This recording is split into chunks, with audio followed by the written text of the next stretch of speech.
Business is messy and unpredictable. Sometimes lonely. So lonely. So lonely. And inspiration can often come from really weird places. We pick up where the bullet point blogs and the highlight reels leave off. We start with the stories. Welcome back to So Here's My Story. I'm Eliot. And I am not. I am Jodi. I'm Jodi. And, in addition to finding us on iTunes and Stitcher and all those places, you can also find anything you need about the podcast at sohere'smystory.com, particularly links to our Facebook, where we will hopefully be having some great conversations going there, and our Patreon page, where you can actually support us financially if you'd like to. So that's all the basic administrative hour over. Jodi and I would like to give a huge shout out to our sponsors, Mind Over Machines and catscopy.com. Also to two of our newest sponsors on Patreon, GWWO Architects and Tony DeFada. Thank you so much. We really appreciate the support.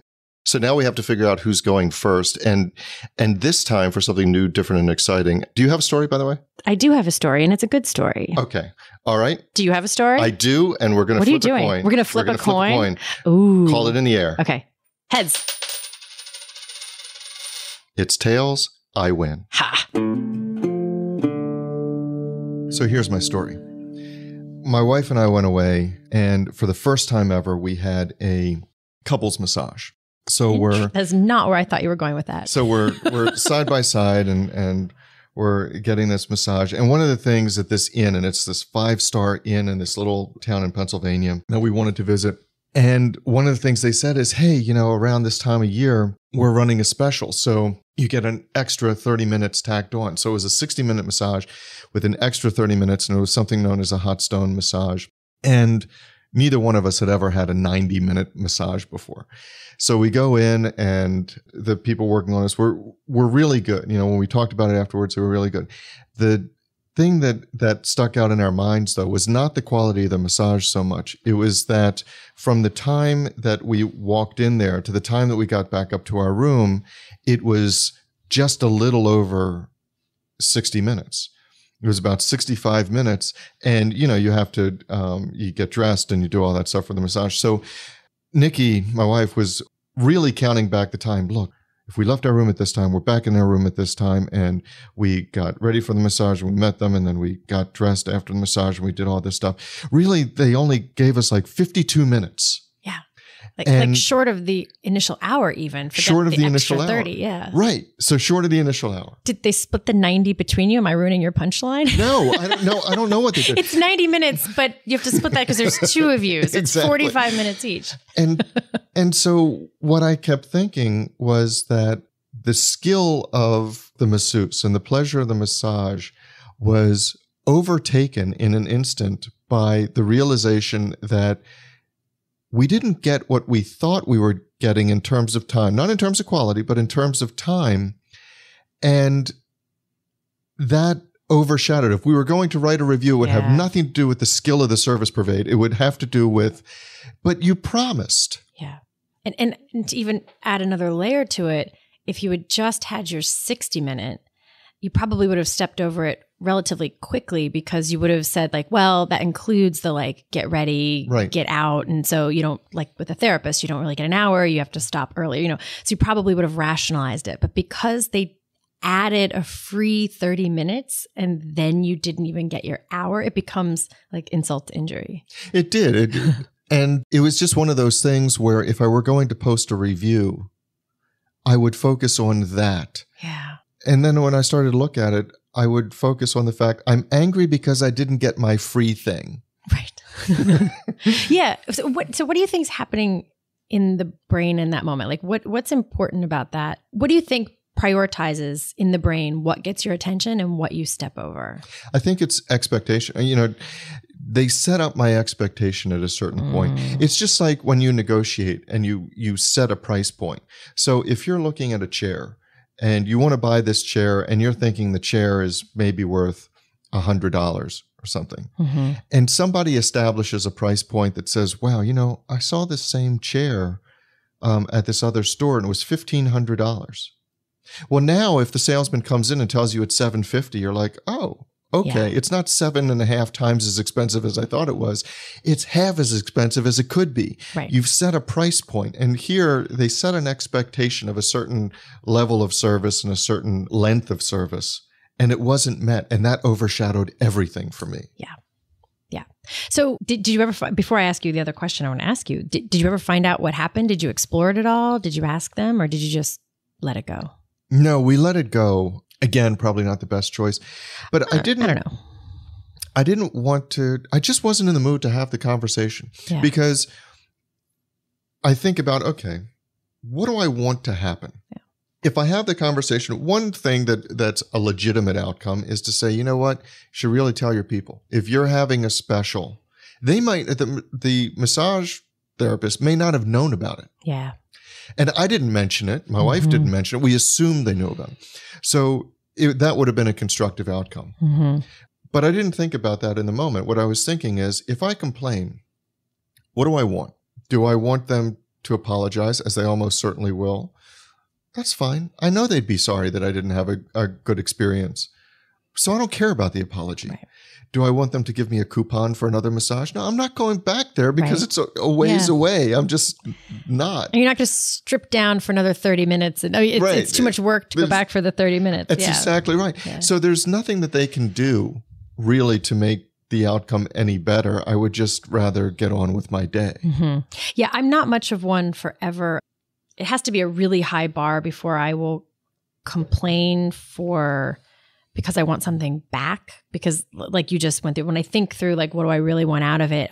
It just rarely feels worth it to me. But I do often try and share things like that from the sort of almost entrepreneurial karma of, I would want to know, like I would want to know that it was an issue. Like I found a pretty substantially large piece of glass in my pizza one time. Oh, that's not good. Yeah, no. And I found it in my mouth. Like I bit on it and it didn't cut me at all. Like I was perfectly fine. It was just one of those like crunk kind of, I was like, what? And I pulled out this pretty sharp, big chunk of glass. And I wasn't injured. I wasn't looking for damages or free pizza or anything. I just wanted them to know like, hey, there might be glass in your pizza. And it was actually really hard to communicate that to them. They're like, oh, they were trying to offer me things. I'm like, no, just check maybe you throw away that pizza, or maybe you figure out where the glass came from. Is it in your cheese? Is it in the spinach? Is like, where's the glass? But yeah, I don't often complain for retribution reasons, because I often can't think of a reason that would suit my purpose and, make me feel better in any way. No, that's right. And so I think that in that situation, the real lesson that I took and what I started to talk to my wife about was how important it is that operations knows what marketing is doing. Yeah. And I find that that's a disconnect. I have to fight against it here. We have events, kind of like lunch and learns, after hours that we call drink and thinks. So we have speakers and we bring in craft beers, and it's just on topics that are of interest to small businesses. So I might advertise this on social media. It'll go out to our mailing list. I'll post it on our Facebook page, on Twitter. But if somebody calls in our office, and this had happened the first couple times I started doing this, they would call into the office and they would say, hey, I hear you're having a drink and think. And my secretary's response was, we are? Or if there's a follow-up question, hey, who's going to be at next month's drink and think? I don't know. It's a really good question. Yeah. Those are not the responses that you want. Yeah. And it was a shortcoming on my part because I didn't let everybody in my firm, and we're not talking about a cast of thousands, but I didn't let everybody in my firm know what I wanted callers to hear. Right. Yeah. And that's for your size company, which as you said, isn't gigantically enormous. So I get called to work in organizations often about communication. And it's interesting because sometimes it's not a communication issue. It's a clarity issue. Like it's not even clear what the answer is, not to mention, was it communicated? But communication is such a tricky thing because people will both tell me like, oh, I get way too much email. Like I get carbon copied on too many things, so I can't keep track. But then they will also in the same interview say, I never know about the things I need to know about. But that's the second time in this conversation, because I 100% agree that like mismatched expectations and experience, expectation and then experience is huge for businesses. And both of your examples, it was communication that people we're guessing with the massage therapist, but there's a good chance that they didn't know they were supposed to give you an extra half an hour. Oh, I think that's true. I don't think they intentionally It wasn't like decided. a shell game. Like, Yes. tell them they get 90 minutes, but only give them 50. Like, it's brilliant. Right. I They'll tend never to doubt notice. that was the memo that came out. Exactly. So I think we could safely assume there was like a miscommunication. Do you think there are other there are other big things that play into those kind of like mismatched expectations? Or Yeah, I think that people don't give, and in my experience anyway, business owners don't often think in terms of the whole entity. They think in terms of departments. So yeah, I'll think that, well, let's put it in my world. There are certain attorneys in my office who don't generally meet with clients. They just don't. I mean, they'd be good. They're perfectly fine. We don't have to keep them hidden in the tower for any particular reason, but they don't typically meet with clients. And so what that means is they don't know how to hold the conversation about billable hourly rates and terms and conditions and our engagement letters and how we actually sign up a client, if you will. They don't know how to do that because that's not their role. Yeah. But a couple weeks ago, we had this. I got a call from this woman who really needed to see somebody right away, and I knew I was going to be out for 3 days. And so one of the lawyers in the office, who was perfectly capable of handling exactly what she needed, was available to meet with her. But this lawyer didn't generally meet with clients on her own. Yeah. And right before the meeting, I was talking to this lawyer and I was saying, oh, just do this, just do that. I was really giving it short shrift because to me, I knew how to do it. I'd been doing it my whole life. And therefore it seems simple and clear. Therefore it is simple and clear. Right. But it turns out after that meeting, and she did a fine job, but after that meeting, the client had so many questions and certain things weren't clear and certain things I wish had been said. And it was my fault. It wasn't the lawyer's fault. Certainly wasn't the client's fault. It was my fault. And I had to do a lot of backtracing. The reason was that I didn't prepare anybody to do what I might need them to do. Well, and while your example is very specific to kind of like, that's how it shows up in departments. I think it's, as a business owner, it's very easy to think about what's in your own head and what you need and where the gaps are. You just gave an example of having to think about what's in one of your employees' heads, where their gaps are, where there might be a mismatch. But I think a great example from this weekend of what happens or sort of the endless exercise of trying to guess what might be in the expectation of your clients and customers. And I'm always alarmed is the word that first popped into my mind, but it's sort of funny, but it's sort of alarming because it's like, oh my gosh, I never even thought that they might have expected that. But we were at CarMax this weekend. I was selling my old car to them. And it's one of those places that it's the CarMax where you just go in and they just buy cars. They don't sell them there. It's just a selling spot. And they had a sign in the window where you like check in and check out. It was a big sign too. So like it wasn't just like a side note. It was a big sign that said, "Attention, CarMax does not give rides." And so clearly, I mean, this was this large permanent sign. Clearly, this didn't just happen once. It didn't just happen twice. For me, I would have never expected that like I could drive in by myself, sell my car, and then CarMax would drive me somewhere. But apparently it happens enough that it warrants like a large, professionally done, permanent sign. And as a business owner, that makes me laugh, but it also terrifies me because it means that I have to think about things that I don't think about, that I have to wonder, which can be a horrible rabbit hole, because then I can think, well, would they also expect pastries? Do I need a sign that says there? Because you want to get in front of the mismatched expectations. You know, you want to deal with it in advance. I find the sort of positive version of this is as I have things happen with clients, I will then sort of, if I'm starting with, I add it to the list of things I tell them at the beginning. Like, it's like often people start working with me, they're all excited, like a couple months in, some of the newness is wearing off, and yet their lives and businesses haven't completely transformed yet. And so they get a little frustrated. That used to be a rough patch that I had to walk them through. Now I just tell them in advance, here's what to expect. You are, about month 2 or 3, you might feel this way. That's totally normal when we get to that patch. And because I've called it in advance in a premonition kind of way, I can take some of the pain away from that mismatched expectation because I've sort of set the expectation appropriately.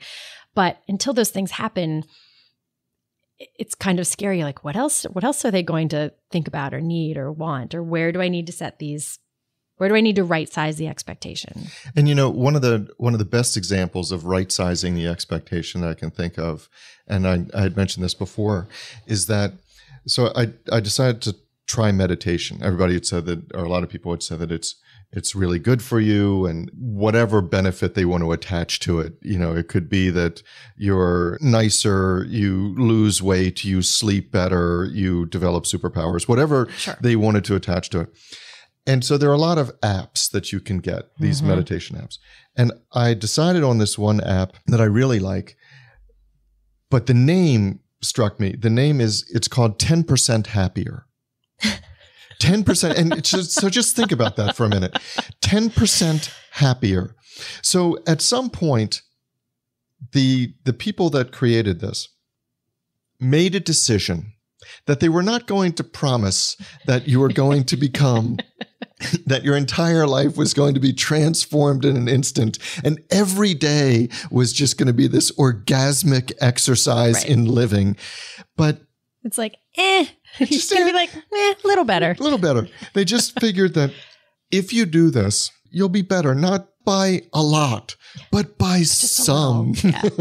And it turns out that it's a really good app. I like how they did it. But I also didn't go into it thinking, geez, after I've been doing this for 2 weeks and I'm still the same person. Yeah. And my wife still thinks I'm an idiot. And why hasn't that changed? Well, one of the reasons. Clearly, it's not working. Clearly, it's not working. Are you 10% happier? No, but she is very perceptive. So I think I actually am an idiot. But, and then the creator of this app said that he wanted to write a book that said, that was called 90% Still a Moron.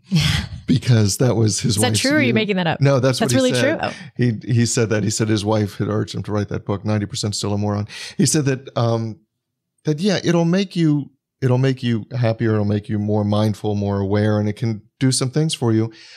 But I like that they manage the expectations that you're not going to be able to fly and become invisible and read minds and all that other stuff. Well, that doesn't entirely surprise me because I know authenticity and is something you and I both come back to a lot. There's something really refreshing about authentic, reasonable expectations and not fluffing it up with, $19.99 Ginsu knives, the most amazing thing ever.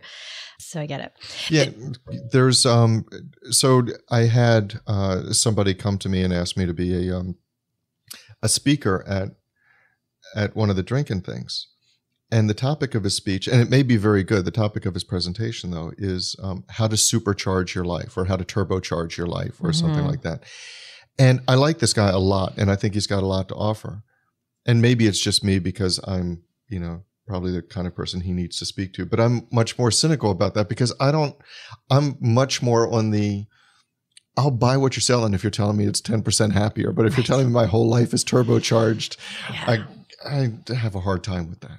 Yeah, no, I get that. I remember when I first started coaching back in like the early 2000s, like 2003, 2004, every coaching website that I saw was, putting in these words of, live your best, most fulfilled. It was all this very sparkly kind of, and just, it was a language that I couldn't see myself in. And it wasn't even really what I was after. Not that I'm against that. It's like, no, thank you. Not that. I don't want to be better. Yeah, but it didn't feel like it'd be like if I was trying to join a gym and all the marketing was about being like a fitness, a competitive fitness model. That's not what I'm after. I'm not aspiring to that. I don't need that to be satisfied. I just want to improve these things and those things. It's interesting. Something you said earlier reminded me of this article, and I can find the URL later, but 'cause I can't remember what it's called. But it was this fascinating article. I think it was a Harvard Business Review article about mapping out primarily the fears, but also the hopes and dreams, and then the fears and expectations of your client experience. And they use this example of a cancer hospital, which really heightens all the intensity of, a little different than me facilitating for a client for a day, although it all still applies. It's just not as glaringly obvious where these things are. And it maps out the emotional experience of the client, knowing where you need to have certain things. And the example that most stuck out to me was there are these gaps in any kind of cancer. You get testing, and then there's this waiting period where you don't know. Yeah. And so seeing that, knowing that that's a place where people are really nervous and don't know things, they found ways to fill that gap, like partly by saying, okay, this next 3 weeks is going to be kind of scary, and they filled it in. And I actually had a small personal experience with that with my gynecologist sending me to get a mammogram. And it's the first one I'd had as I'd gotten to that age. And she laid it out for me in such a great way. She goes, here's what you're going to do. You're going to go, you're going to have a mammogram. There's like an 80% chance, since it's your first one and they don't have anything to compare it to, they're probably going to call you back for a second one. But if you do come back for a second one, they will have a radiologist read it while you are there. And at the end of that, they will tell you when you walk away whether there's something to be concerned about or not. Perfect. So when I got my letter to come back, didn't think twice about it. When I went, I wasn't nervous because I knew the radiologist was going to read it. Like, she set this expectations that would have saved me.